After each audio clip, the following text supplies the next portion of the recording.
Uh, uh,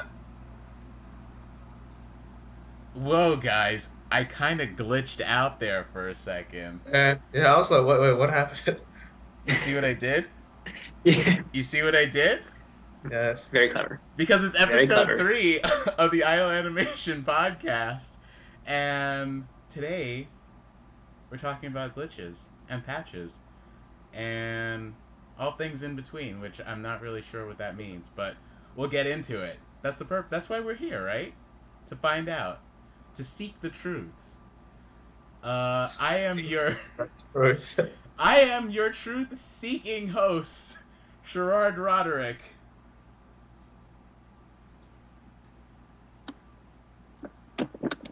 Wait, can we start over again? Oh my god. I didn't know we were starting. We are. TaeHoon, it's casual. Just run with it. We're going off the cuff. This is casual. Start again. Start your intro again. Oh my god. Start from now. Go. You can Now, just... I will say, it is appropriate that the episode on glitches is one where microphones keep glitching out on us. Oh, you're right. You're totally right. No, I'm leaving all this in. So, whichever one of you guys wants to introduce yourself next, go ahead. Oh, we're starting again. No, we're not. Oh god. To all of our listeners, I apologize. We'll do better next time. Happy. This is already my favorite episode. Hello everyone. This is your fellow Aussie gamer from down under, TaeHoon. And already died. Okay, Is he really? Okay, we have to. Okay, start all over. Screw this. Start all over. Well, I'm just gonna cut together from where... Yeah, my audio just got really bad there for a second. Sorry, guys. Really? Yeah, it got pretty bad. Now I'm really All worried. right. Okay, Sherrod. Yeah. End the call. End the recording. Recall us. Start fresh. Let's do it. I'm gonna edit all that in anyway. You wanna just edit this instead of just starting fresh? Yeah. It's easier than you think, TaeHoon. Okay. TaeHoon, you have to sit in on one of my editing sessions. Let's do it. Just do your intro and I'll cut it to where I did mine. I'll do my intro again. I just did it. All right, then Nardi, you haven't done your intro yet. Okay, good thing. Hey everybody, how's it going? I'm Chris. Hope you all enjoyed the last episodes, and hopefully you'll enjoy this one. No, they won't, and they didn't. TaeHoon, I have a question for you before we get started here. Yes. You say that you're our fellow Aussie gamer. Do you pronounce it Aussie or Aussie? Like Ozzy Osbourne? Like Aussie? That answers Aussie. nothing. So... Yeah, like I'd say Ozzy Osbourne, right? Okay. So it'd be like Aussie. Like All the Ozzy Osbourne, Aussie. Yeah. Okay. So, like, not a lot of us are Australian, right? Yeah. So we're not your fellow Australians. Well, it could be. No. Okay, fine. Let's If change anything, that. Sherrard, how you doing, my fellow American? Yeah. Sure. Okay. Let me. Quiet. The Americans are speaking. Let me rephrase that then. This is your favorite Australian gamer speaking. I don't know about that either. I wouldn't say favorite. I mean, that guy Greg down there is pretty cool, but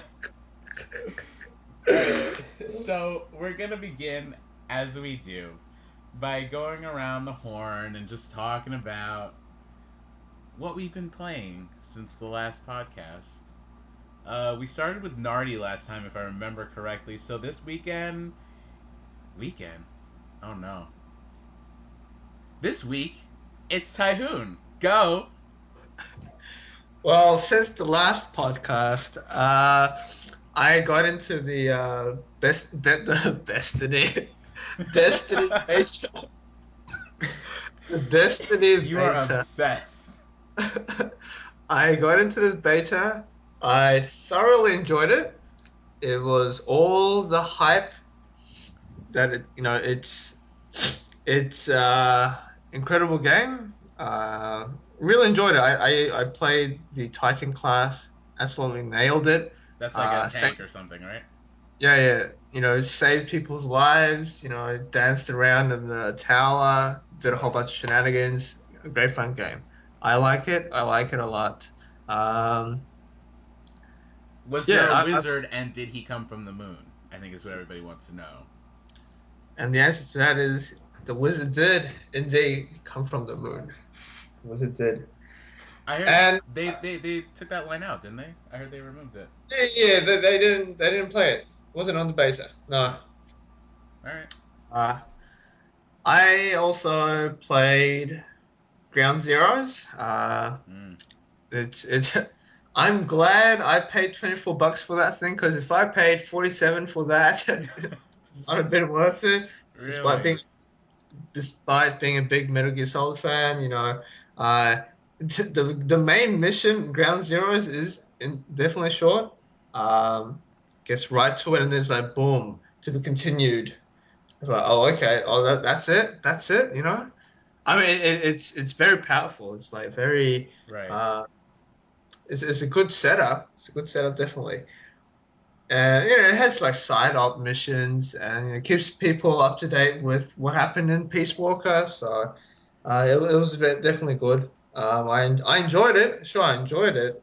All the mechanics and everything. The graphics are great, especially for PS3 standards. Okay, that's good to hear. Really great.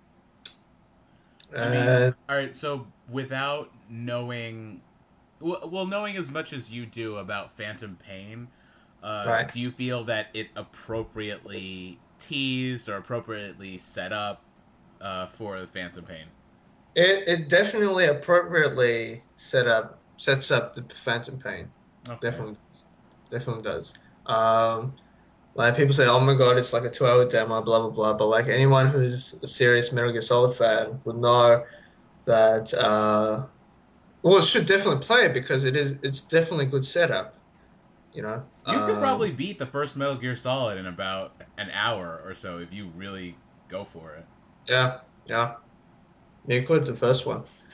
Yeah, so I've been doing that, and continue after that. I continued on with Diablo. Alright. That's my play log. That's my play log. Play log. Copyrighted.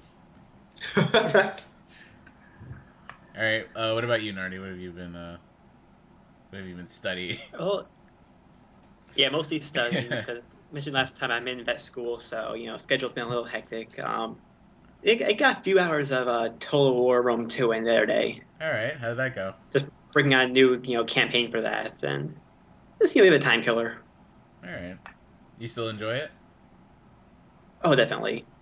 Because you always kind of approach the game in different ways.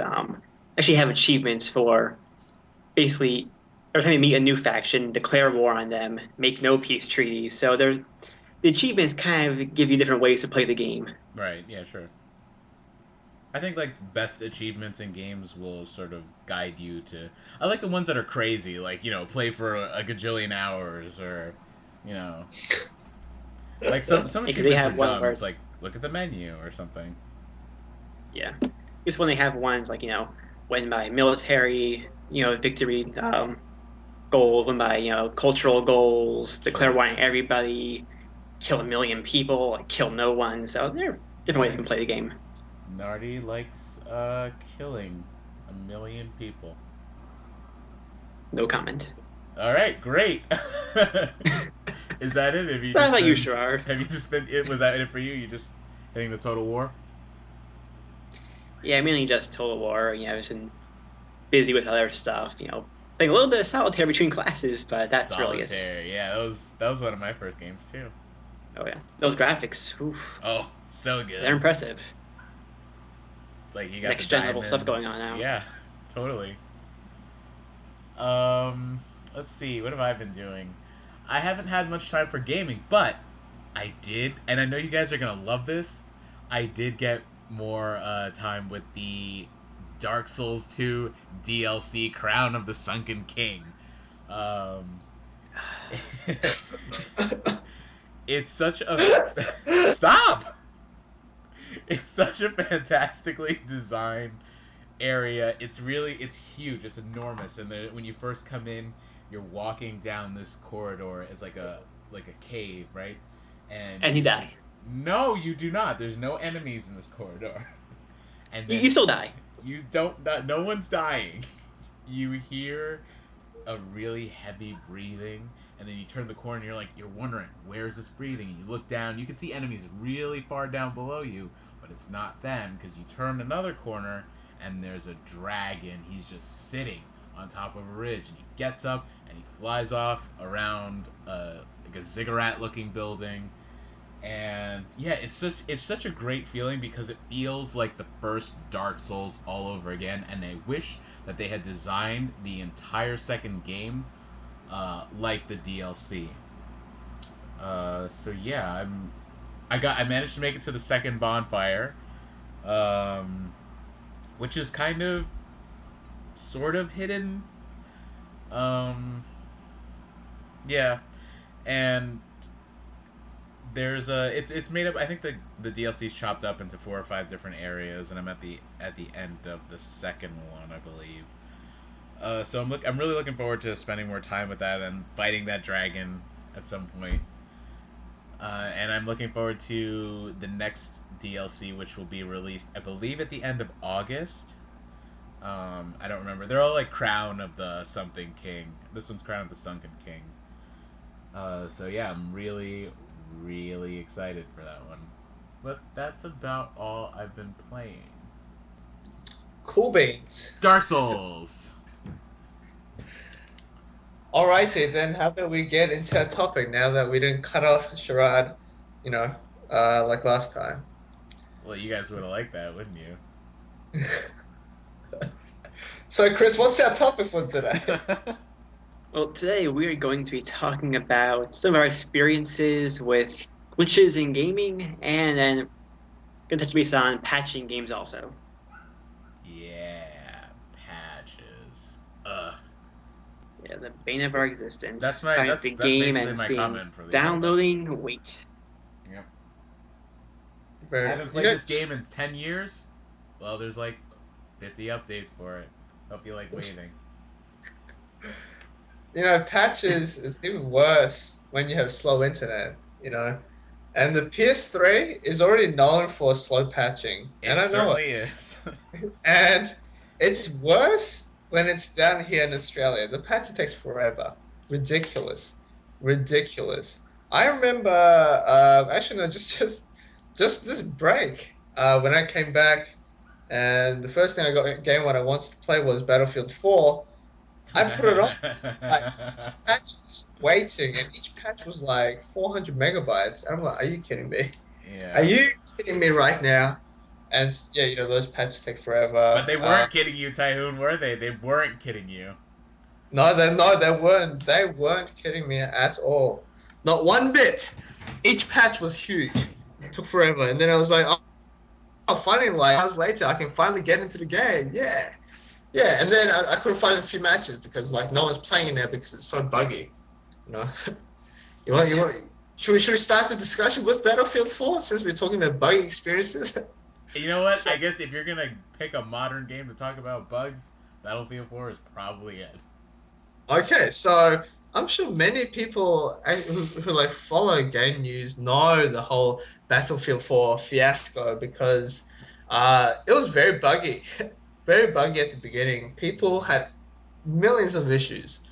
And DICE would always say, we'll fix it, we're aware, we'll fix it. They made official forums. They made dedicated like pages just for a whole list of the bugs they need to fix. They'll be like fixing one bug, right? Like that, like each patch they probably fix like 30 bugs, right? Then they bring up another one that fixes 30. Then the next one somehow undoes a previous patch. Previous fix. And so then it's broken cycle. Were they releasing extensive patch notes? I don't remember. Yeah. Battlefield, they always did the extensive patch noting, and especially there's also a glitch where the single player, the save data would just delete itself. You know, although that's one of the most annoying glitches, I guess, bugs that any game could have. Yeah. Deleting your own save files, that is ridiculous. And so yeah, Battlefield. Luckily, I started playing when it was more stable, I guess. You know, much later on. Right. But you know, you just couldn't ignore the people complaining about it, and it like honestly, I love Battlefield, but like it's the damage has been done to a lot of like to the Battlefield franchise, you know. So a lot of people were very lukewarm about Battlefield Hardline, the new game. Um, you know, Yeah. How much of that do you think is backlash from the way that Dice handled Battlefield 4, and how much of that is just because Battlefield Hardline really isn't anything more than a glorified mod, right? from what I've been reading, most general consensus is that people can't trust a Battlefield game early on. Okay, yeah, Uh, that's yeah, fair. That's totally yeah. fair. They say that, like, actually, in fact, like, a lot of speak of it in general for EA games in general, saying that they can't trust EA with an early game because there's been like an increase, and I only realized this like a few years ago actually. Like, there's been a lot of articles in the past where they say developers are becoming a bit lazier when releasing games because they know they can patch the game Yeah. after they release it, you know, and so they're just releasing buggy games. I think it's okay and get away with it and just patch it, whatever. I think that's probably at the core of my issue with patching, like the ability to patch games. It's nice that we have it now because today's games are much more complex than they were, 10, 15 years ago. Sure, Um, sure. but it acts as a crutch at some point, and Mm-hmm. it Indeed. kind of detracts from the overall development, I think, of the game. It does. It does. Indeed, it does. So yeah, like personally, I haven't had too much issue with Battlefield 4. By the time, like I said, by the time I started playing, it was like patch 11 already, and things were pretty Patch fine. 11, There was Jesus. still like very minor. There were some minor issues here and there, which I found astounding. And so since then, So like EA has responded saying they've changed the way they're gonna do quality assurance testing for all the games, and I think, I and hope then so because yeah, 11 patches, like Yeah, that's ridiculous. yeah. Chris, you want to know how Like many Call three, of Duty okay, games but get? Do you know how hmm? many Call of Duty games get? They get at least 15 How many patches. they have? They have at least 15 patches. Each Call of Duty game since like Modern Warfare 2 has had like 15 patches. I mean, 15. is that over the lifetime of a game, or is that No, over the lifetime. Over the lifetime. But like the first 10 are within like the first few months. I mean, and you have to consider too that multiplayer focused games are gonna get way more patches than something that's single player focused. Like Sure, but like Assassin's Creed has a decent number of patches, but it's never gonna hit Call of Duty numbers yeah, because well, or Call of Battlefield.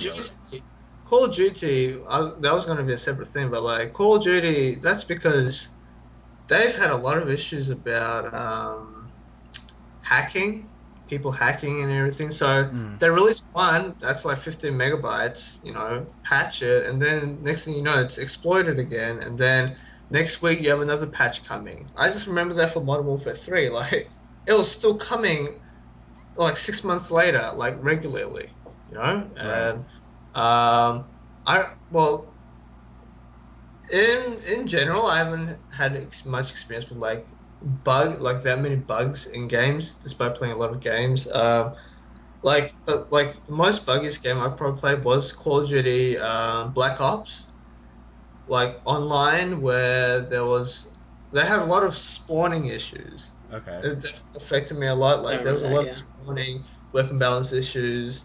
Black Ops was definitely probably the most buggiest game experience I've had. Blops. Uh, yeah. Blops. Oh no. That's my bit of contribution for now, and let me just rethink other things. Yeah, you rethink your life. Alright, so I mean, it seems that the conversation's kind of veering toward patching first. Um, so, yeah, I mean, like, what I said before, basically that I appreciate that we can patch games, but it does act as a crutch. But, at the same time, I also understand that, big name studios will often put pressure on the dev teams to get a product out by a certain date, right? hmm Whether it's because of the end of a fiscal quarter or because of a holiday, um, like they'll always be that. There will always be that pressure, and I think that I bet someone up in the publisher's office is just like, oh, just release it. You can patch it later. Everybody does it, and I think that it's an unfortunate practice because it leads to lower. I don't even want to say lower quality games, but it is what it is. And I'm not saying that games, like games that were on cartridges or games that couldn't be patched, just because of technological limitations, were perfect, which is because that's far from the truth. But I feel like Oh yeah. they were more functional than a lot of the games that are released today. You don't have as many. You don't have percentage wise. I don't think you have as many buggy products, shipping. Also, too, yeah, like Yeah. for the bigger games too, like the open world ones. As a Yeah. game tester, you can only test so many variables. Like case in point, when glitches also Skyrim. There's a glitch where you can use a wooden bowl and walk through a wall. Right. If Yeah. I'm a game tester, I'm not thinking, I'm gonna take a wooden bowl and smash it against the wall. What happens? So as you get these bigger games where you have so many variables, so many potential item interactions, there are going to be problems. Like in those cases, I can see patches being justified, no problem. But Sure. when the patches are because the developers got lazy and didn't want to, take care of issues they knew about, that's when I have a problem. Yeah. I mean, like, I didn't want to make like a blanket statement or anything like that too. Like, oh, patches are bad. I'm not saying that. Like, Uh, I do think that those kinds of glitches are fun. Because one, because they lend themselves well to speed running, like the video that you showed me, um, and then oh yeah, that two. video.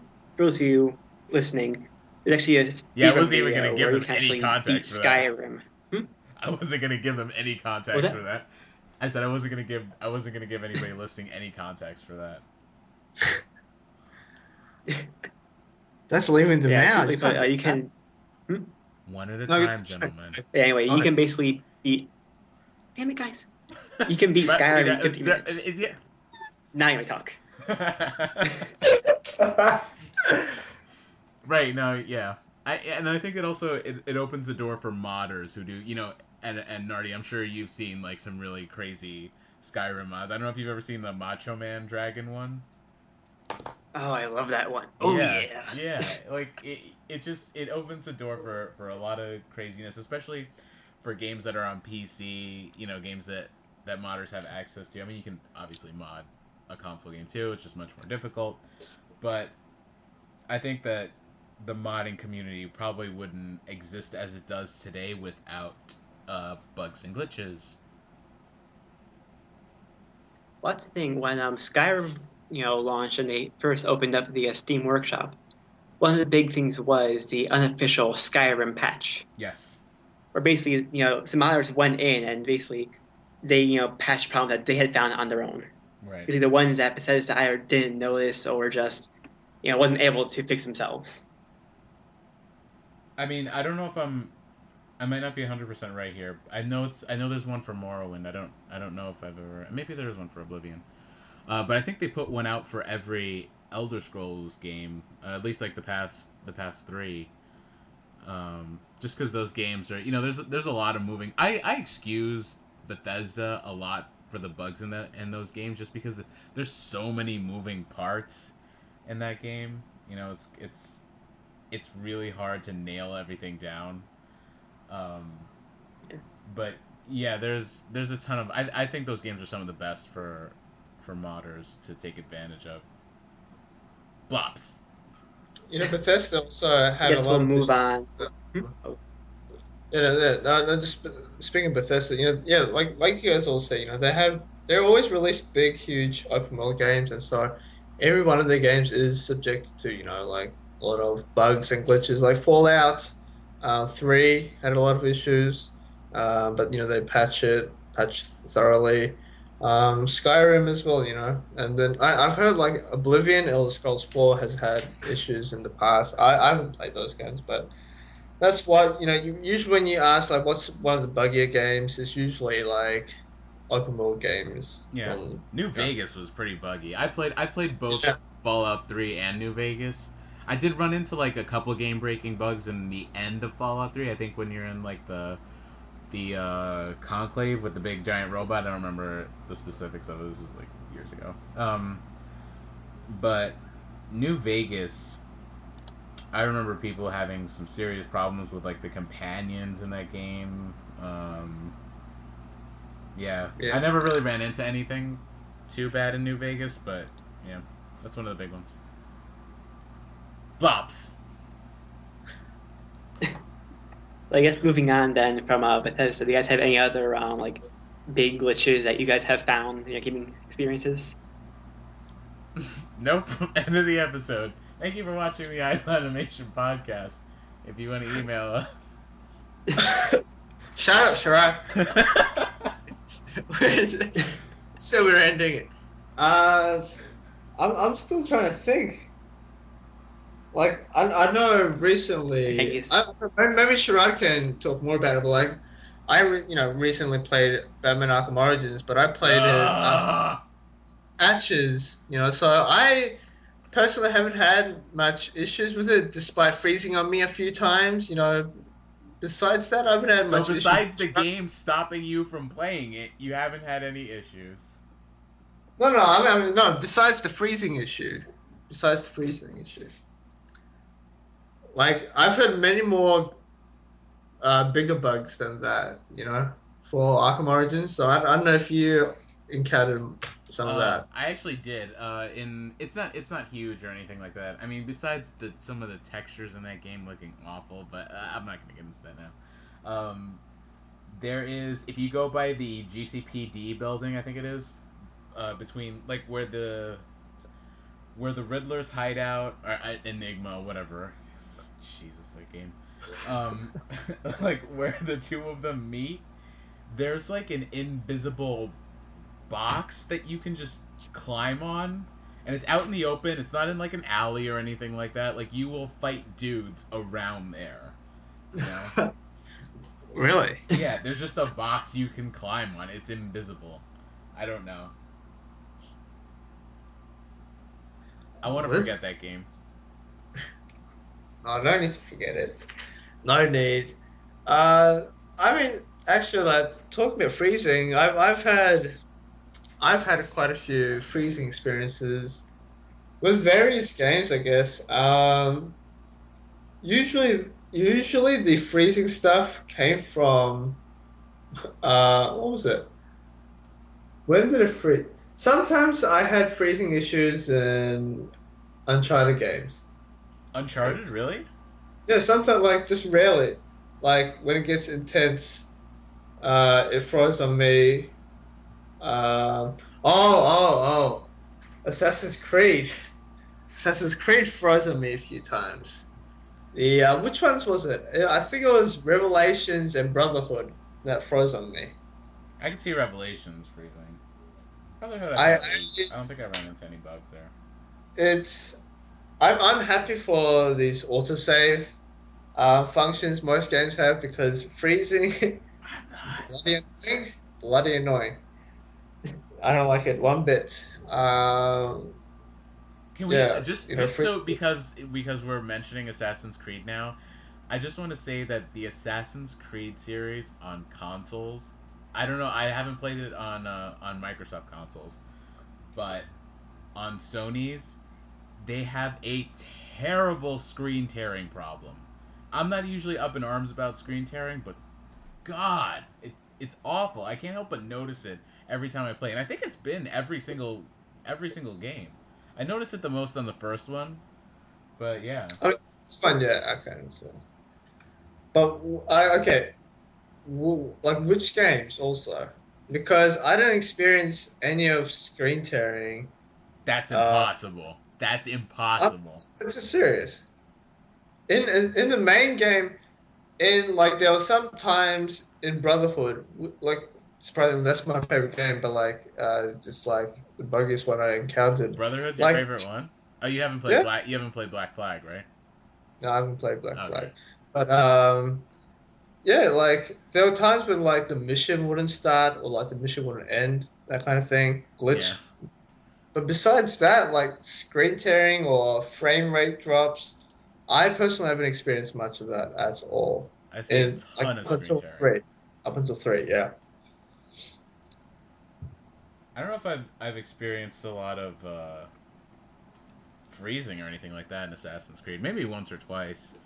Um, oh, so we were talking about Chris. You had suggested that we talk about some famous glitches, right? That we had, Oh that we yes. knew before we got into the Yeah. Assassin's Creed tirade. Um, so yeah, I think one of the ones I remember the most is Ben Drowned, which was this Majora's Mask. I think it started on 4chan or something like that. I want to say it was I think 4chan. so. Yeah.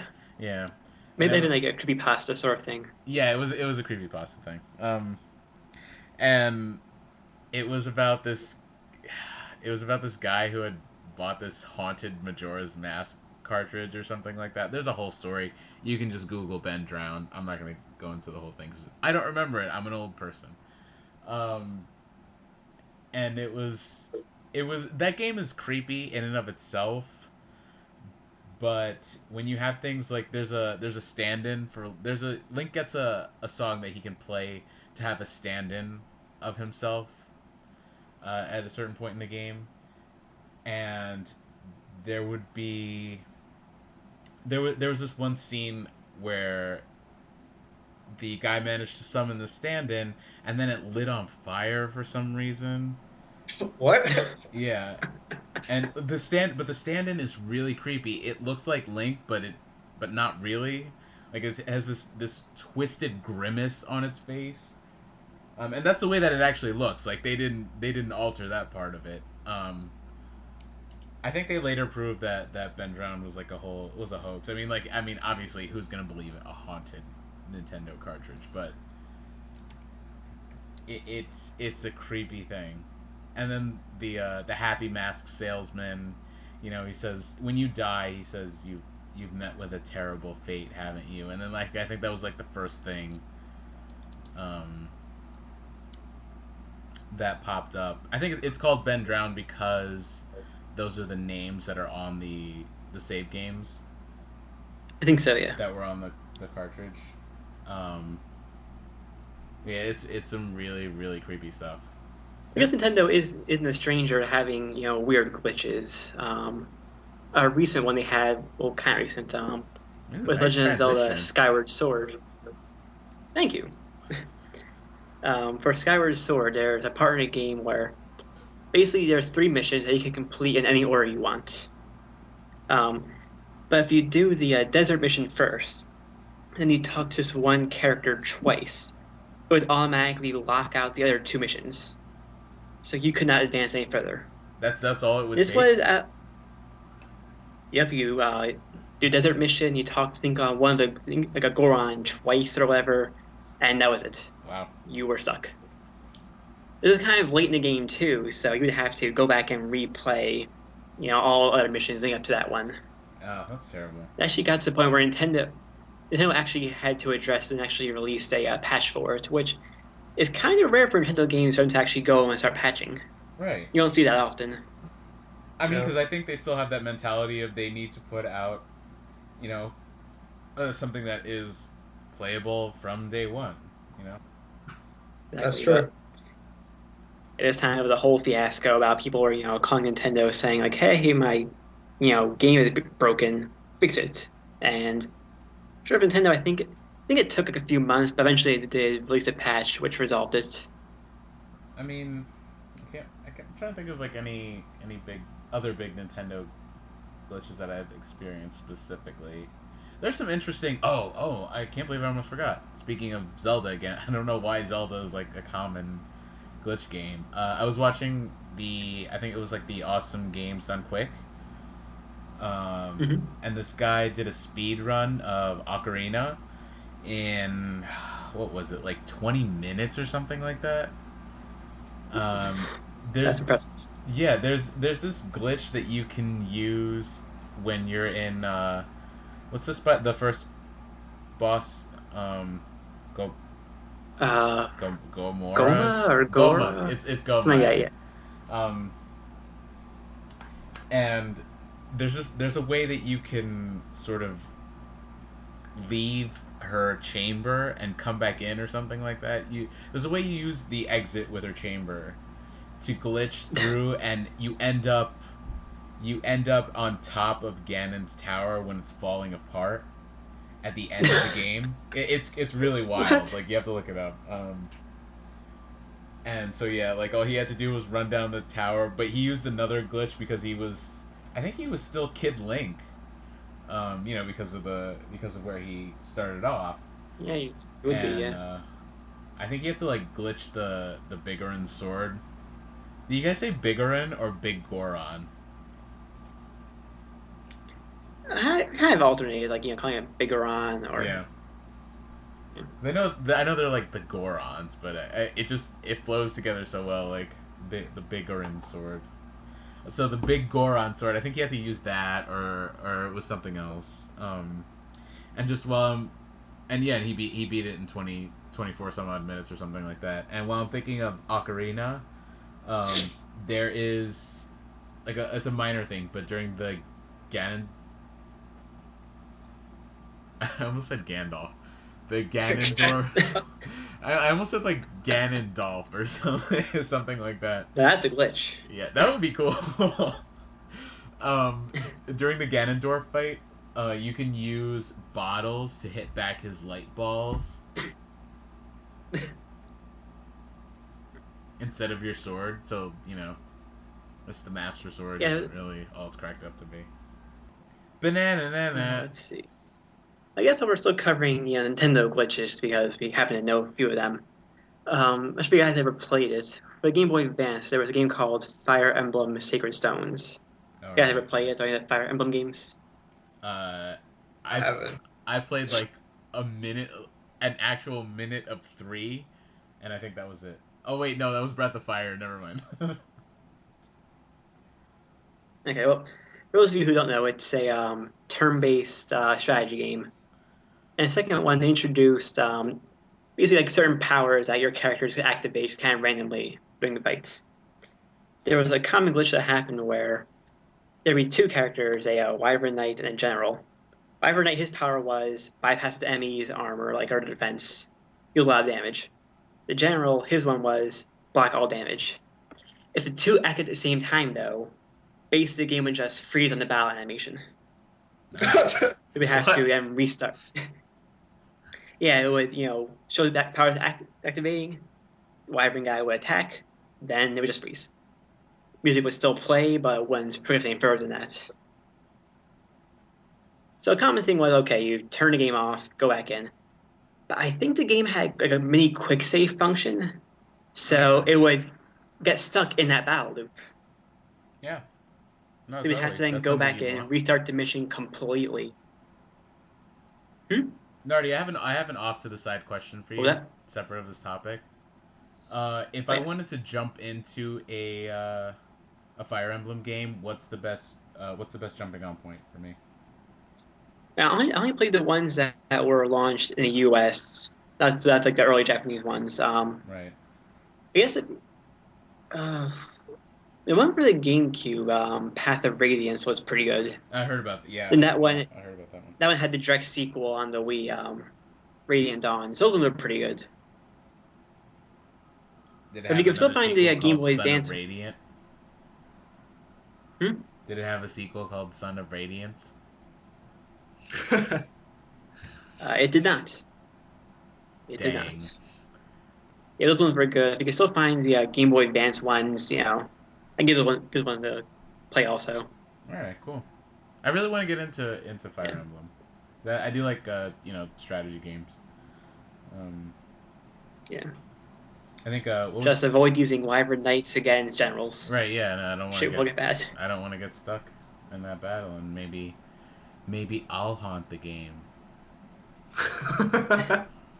Sherrard drowned. Let's see. Nintendo glitches. Okay, there was one more that I never personally encountered, but I did hear about, rumors about. It was Metroid Prime 2 Echoes for the Wii. For the GameCube, sorry. With one mission where you have... Go ahead, sorry. The mission where you have to use a Echo Visor, basically find like hidden keys, shoot them in advance. I think what happened was, though, if you enter 5 keys, if you shot like 3 of them, though, left a room and came back in, if you shot the other 2, the other door would still stay locked. Oh. And you could not progress any further. I mean, those are always like game-breaking bugs are always the ones that they're not fun. It's true because for the GameCube, they didn't do patches. Was the exception of like one game that was strictly offline.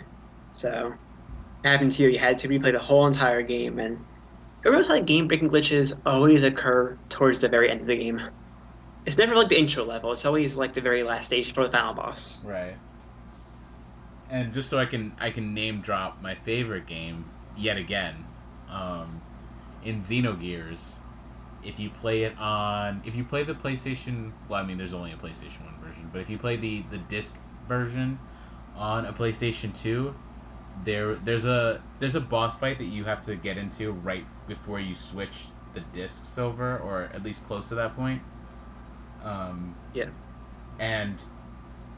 But it's not at that exact point, but sometimes during the fight, the game will lock up, and the way to remedy that is to switch discs early. And then you have to switch discs back, I think.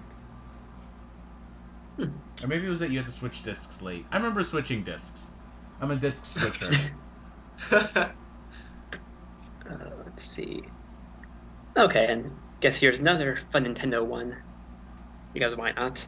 It's not really a game-breaking glitch. It was kind of a console-breaking glitch.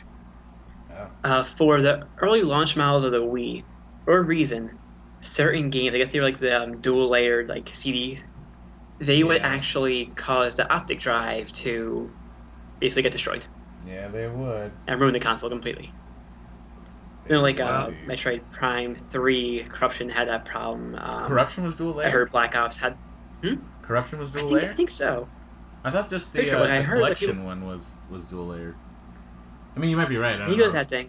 I know some people had problems with Metroid destroying their optic drive. I think maybe Smash Bros. Had the same problem also. Yeah, it definitely did, because my Wii did not read Smash Brothers.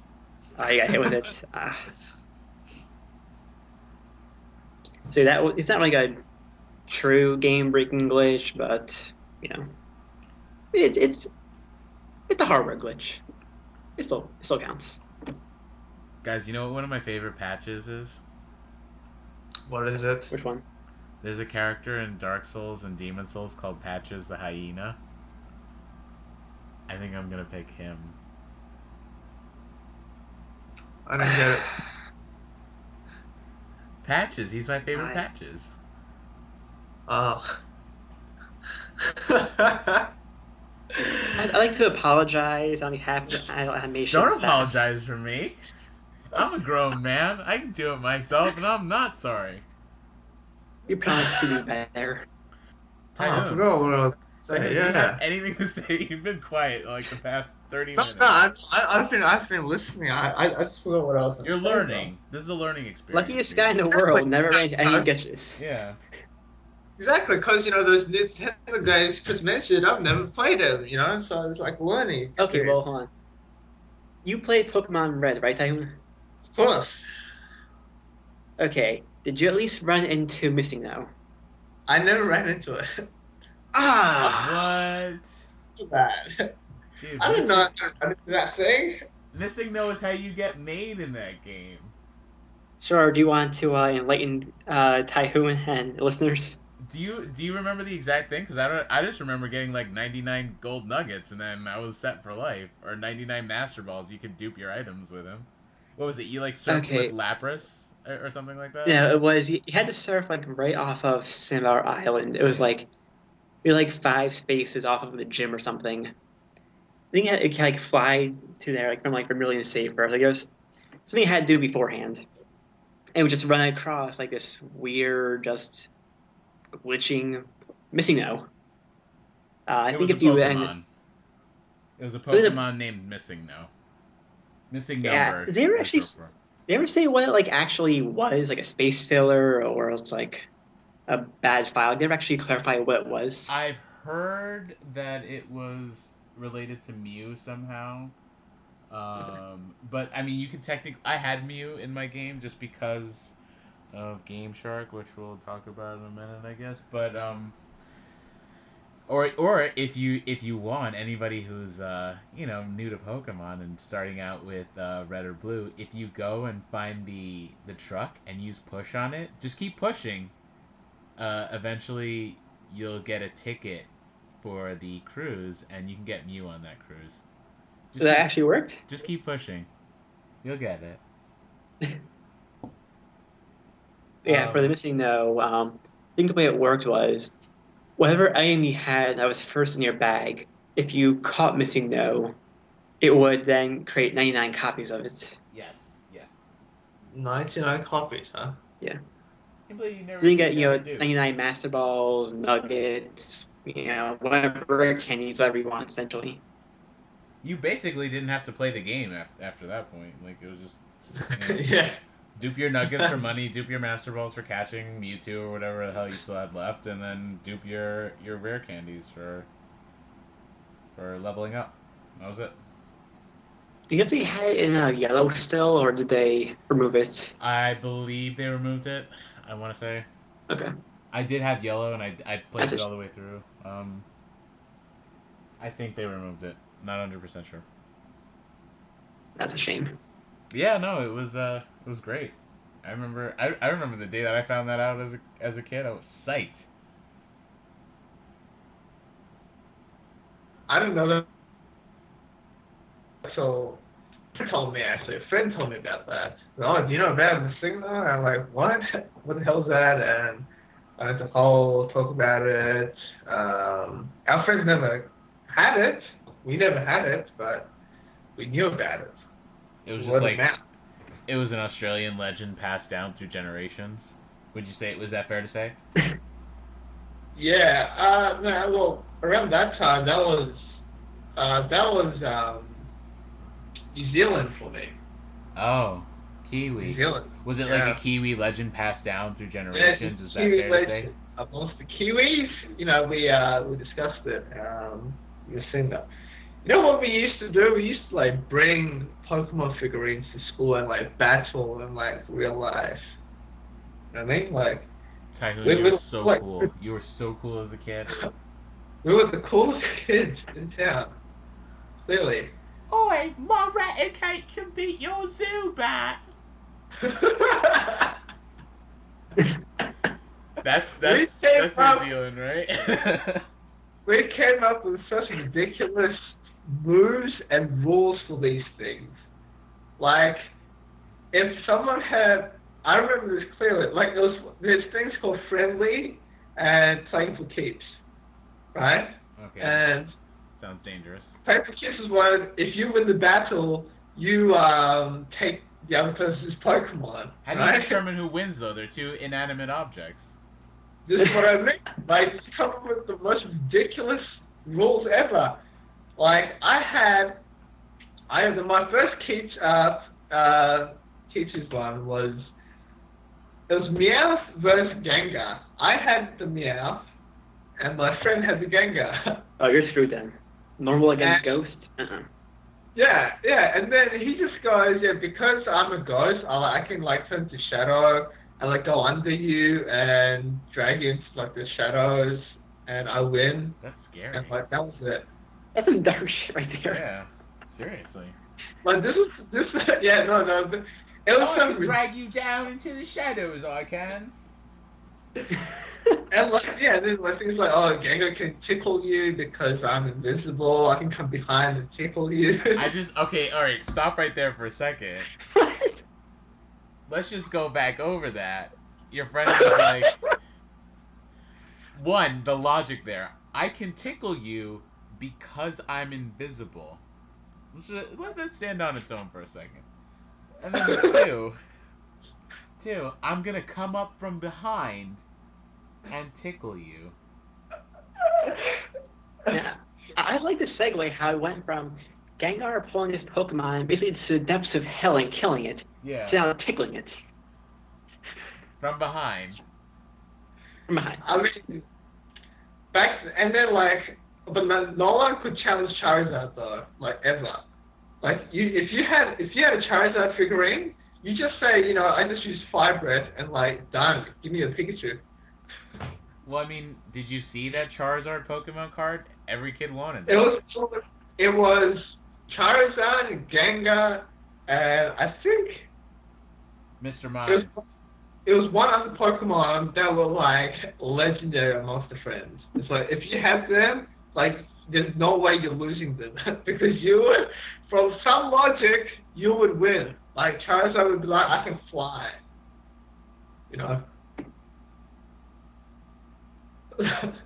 It's a very random. How do we even get to this topic of random human Pokemon adventures? Oh gosh. Human Pokemon adventures. That's not a thing. Well, it was for me. It was my childhood. Pokemon was my childhood. Well, now you just make me sound like a dick. Oh boy. Good old times. Good old times.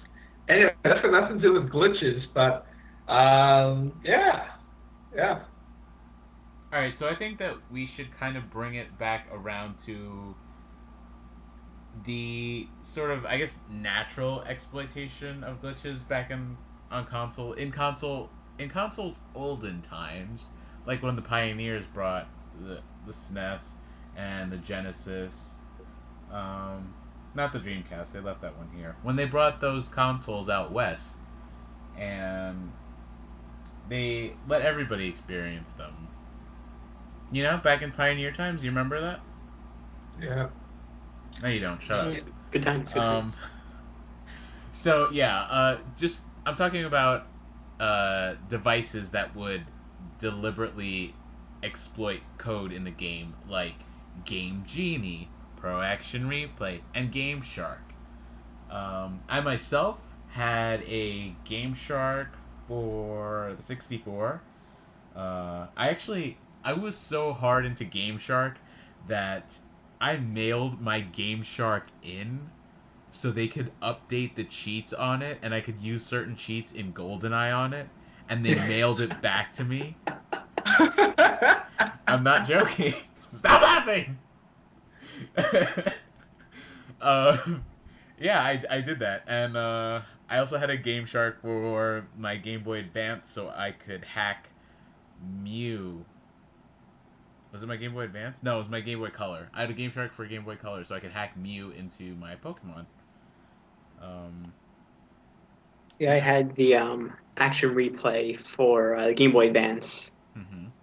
I use it for like Legend of Zelda, Link to the Past, Metroid Fusion. Use it on. You cheated in Link to the Past? It's just like totally right. I got bored, so like let's play a game now with Infinite Health. It's just for fun. You're so soggy. You're a soggy person. I don't know what that means. I'm inventing it right now, but you're a soggy person. Soggy? Soggy. Like your audio signal. No, our audio signals are currently being deliberately glitchy for the episode. Yeah, we totally did that on purpose. That's the thing we did, and we hope you like it. Now, I remember the Action Replay, you didn't have to mail it in, but you could actually hook it up directly to your computer to like download the newest Oh, cheats and everything. wow. Really? Yeah. I I think it was a that. way too where you could actually like physically have to go to one of the menus and actually like type in like a 200 word code to actually upload a cheat that way. But I don't think you just plug it into the computer and do it that way. Sure. I mean, the Game Shark I used was mostly for GoldenEye. I did a lot of the no clipping code, which would basically you could just walk anywhere in the world in any of the levels. Yeah, I used that a lot in like the facility. You just go through all the doors, and there were some there were some hidden things. Oh, because there was a rumor that there was some kind of hidden thing in that. Do you remember in the jungle level where there's like that? There's kind of like a canopy that a soldier shoots you from. Sort of. It's like made of wood. I know this is like reaching really far back there, but there was a rumor that there was like something in there. My friend was like, "Oh yeah, there's like a can out there, and if you shoot it, like something happens. Like you get like a new cheat or something like that." And cheats were a big thing in GoldenEye because if you completed a mission in a certain amount of time on a certain difficulty level, you would get a cheat. Like they had a Donkey Kong mode where your head would get really big and your arms would get really long, and that would make the head hitbox like enormous. And GoldenEye was the first game that I remember. You all right there, Nardi? I'm good. Okay. Was the first game that I remember headshots were lethal, right? That was like one of the first games I remember doing that. I think so, yeah. So yeah, and then you had paintball mode, like all your bullets would spray colors everywhere. And then there were like the infinite ammo, your infinite health, infinite armor sort of things, and there was the golden gun cheats. You had all these cheats that you could get. So I just game sharked them all into my game. But yeah, it had Game Shark. The menu was great because it had this gigantic list of all the games that they had cheats for, and you just went in, you picked your cheats, you went into the game, and you had fun. And it caused some really bad bugs sometimes, just because of if you would load up on more. It's the same thing with like if you have a bunch of mods installed, it can you have sequence breaks and that sort of stuff. So yeah. It happens. It's a risk. Yeah, totally. So yeah, that was my favorite uses of those kinds of devices. Did you ever use any of those, TaeHoon? I didn't use any of those. He's a legitimate gamer. He doesn't have time to hack his video games. Yeah, I never had anything like that. I just played as it was, Played as it was. I know. I can smell your high horse coming from a mile away, and I don't like it. It's not about being a high horse. I didn't really. You're on a high horse. You're not the high horse. Plot twist. I'm not...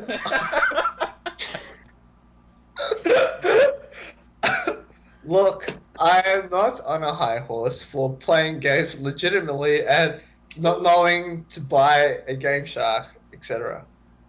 You know what I mean? The end. The end. Well, while TaeHoon's off on his, heavenly cloud of game purity, I was also remembering Game Genie. I remember my friend had a Game Genie. I think he used it for a SNES or something like that. And I think you had to buy different Game Genies based on your console, like if you had a Genesis or a SNES. But I remember the cheats being harder. Yeah, I don't remember what the compatibility was like, but I remember they gave you this big manual of like codes that you could go through, and you'd have to enter the like hex strings on your own or something like that. It was a lot more complicated than Game Shark. Game Shark kind of distilled all that and like it was like, hey, you want all the ammo? You got all the ammo, you know, and I think you had to enter it with Game Genie. I remember commercials for Game Genie too. That's how legitimate this enterprise was. Like this was before a time when you had, achievements that required, if you try to hack in a game to get would like automatically lock your account, that sort of stuff. It was a simpler time. Yeah, I mean, like cheats have kind of gone by the wayside, you know. Yeah, they really have. Like, there really aren't any games that have like those fun cheats. Yeah, I think Grand Theft Auto is honestly the only one I can think of off the top of my head that you have cheats that you can just put into the game and then you get something out of it. Blops? What are you laughing at now? I don't know, that's a very long silence. Yeah, I don't know. I'm all out of glitch ideas. All right, so let's do So, what are the takeaways from this discussion then? Maybe I'll have a little takeaway music so we can segue into this properly. Okay, so my takeaway from this episode is that TaeHoon is a high horse on a high horse.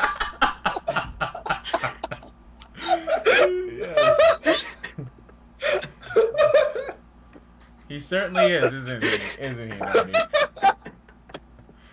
Alright, that's Nardi's takeaway. TaeHoon, give us your takeaway from this episode.